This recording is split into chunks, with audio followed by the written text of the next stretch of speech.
To this story now, murder accused Thabo Stanley Leshabane is back in the High Court in Polokwane. He's accused of hiring hitmen to kill his wife, Makoena Mabusela-Leshabane, as well as her friend Tebogo Mphuti. The two were shot dead after viewing business premises.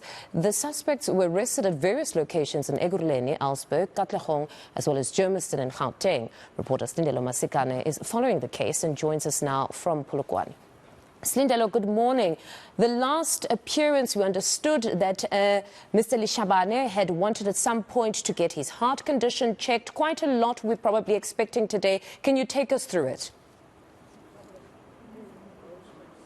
Yeah, what we are expecting, of course, Mfundo, is the fact that finally, after 2 years, the trial of the men accused of the murders of Makoena as well as Tebogo, the trial officially begins here in the High Court sitting in Polokwane. We know that the arrest came after an intelligence-driven operation where it was found that it may seem as though that Makwena's husband was the mastermind, essentially, behind the murders of Makoena and Tebogo, plotting a plan to lure them to Polokwane to view what they understood to be business premises, perhaps some investments to be made, only to be, gunned down in a hail of bullets here in Polokwane. The murder, of course, took the country once more by shock, and, of course, the family seeking justice. I am joined by Makwena's sister, Sis Peggy Mafojane, as well as Makwena's son. I just want to start off with you, Sis Peggy. I mean, can you just describe just how difficult it's been for the family the past 2 years, just trying to get to this day? The trial was actually supposed to start back in April. The journey has been long. It has been very difficult just witnessing how much the person who has orchestrated the whole matter can just come with delaying tactics, taking us up and down. Yeah, it has been very difficult, stretching us in all ways, time-wise and financially, and yeah, it's been very difficult. Mr. Leshabane seems to really maintain his innocence. He does not believe to this day that he has anything to do with the murder. How does that make you feel as a family, especially because it does seem as though you and Makwena's son will be testifying? You know, it just shows us the kind of person that he is, that even after he has orchestrated this murder where 2 people lost his life, he still feels that he can play games and pretend as if this whole thing has got nothing to do with him, because that's the attitude that we're getting from him. But we're saying, his day will come, and then we are happy that today trial is going to resume, and then we wish that there are no postponement, so that we can hear the truth, what happened to our daughters. And also we need closure. Like, as a family, we have come into terms with what has happened to our daughters. We know they are not coming back to us. Life has been very difficult. The kids have been going through a very difficult time. But we pray and hope that there are no further postponement, because we need closure in order for us to heal. Yeah. Yes. Thank you, also, Peggy. Thank you. Mfundo, just then quickly, I would like to bring in Makwena's son. I remember the time in which we found out about your mom's death and her best friend, and how difficult it was for you. Just maybe take me through how you've been processing this entire process, because there's been a lot of delays for us to actually just get to this point. Yeah, it's been a very difficult time, a very long and incremental climb with everything.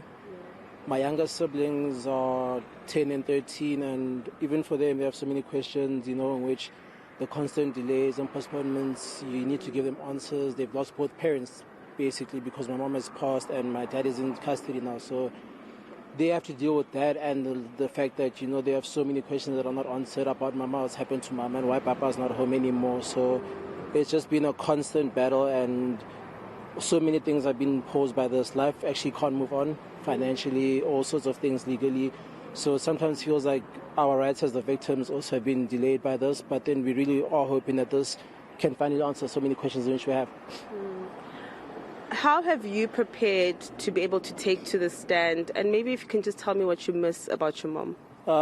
Honestly, I don't think there's any preparation you can make with going to the stand. I think I'll just be honest, tell it as it is, and that is all. Like, tell the truth. There's no stories I can make up, and missing her, oh man, it's not easy at all, her and I were very close. She was my mentor, my confidant, and it's been a very, very difficult time. Like, literally, you lose a best friend and a parent in one. She raised me before my stepdad got married with her. She raised me alone.